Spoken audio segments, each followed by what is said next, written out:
ప్రపంచాన్ని సృష్టించిన ఆ సర్వశక్తిమంతుడైన దేవుడికి అలసట ఉంటుందా? ఆయన ఎందుకు విశ్రాంతి తీసుకున్నారు? బైబిల్లోని ఒక అద్భుతమైన రహస్యం మీకు తెలుసా?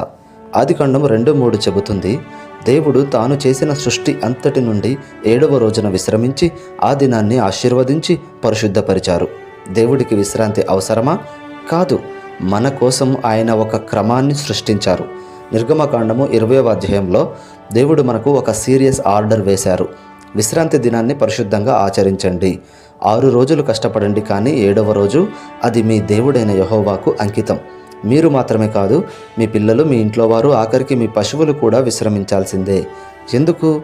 ఎందుకంటే 6 రోజుల్లో ఆకాశాన్ని, భూమిని, సముద్రాన్ని సృష్టించిన యెహోవా 7వ రోజున ఆగిపోయారు.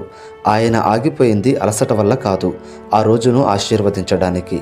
మీరు కూడా మీ పనుల నుండి విరామం ఇచ్చి దేవుని ఆశీర్వాదాలను అందుకుంటున్నారా? పని ముఖ్యం కావచ్చు, కానీ దేవుడు ఆశీర్వదించిన విశ్రాంతి అంతకంటే ముఖ్యం. ఈ వారం మీరు విశ్రాంతి దినాన్ని ఎలా గడపబోతున్నారు? కామెంట్స్లో చెప్పండి. మరిన్ని ఇలాంటి ఆసక్తికరమైన విషయాల కోసం సబ్స్క్రైబ్ చేసుకోండి.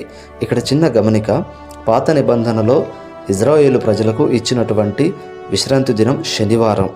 కానీ ఇప్పుడు మనం క్రొత్త నిబంధనలో యేసుక్రీస్తు పునరుద్ధానం కింద మనం ఉన్నాం కాబట్టి, కృప కింద ఉన్నాం కాబట్టి, ఇప్పుడు మనము ఆదివారాన్ని ఒక మందిరానికి వెళ్ళే ఒక రోజుగా మనము ఆరాధిస్తూ ఉన్నాం. శిష్యులు కూడా ఆ రోజు ఆదివారం రోజు ఆరాధించారు. కాబట్టి శనివారమా ఆదివారమా, నువ్వు ఏ రోజైనా సరే దేవుని సన్నిధిని నువ్వు సంఘంతో, సహవాసంతో అనుభవించాలి. అది దేవుడు మన నుండి కోరుకునేది. దేవుడు ఇచ్చిన మాటలు దీవించును గాక.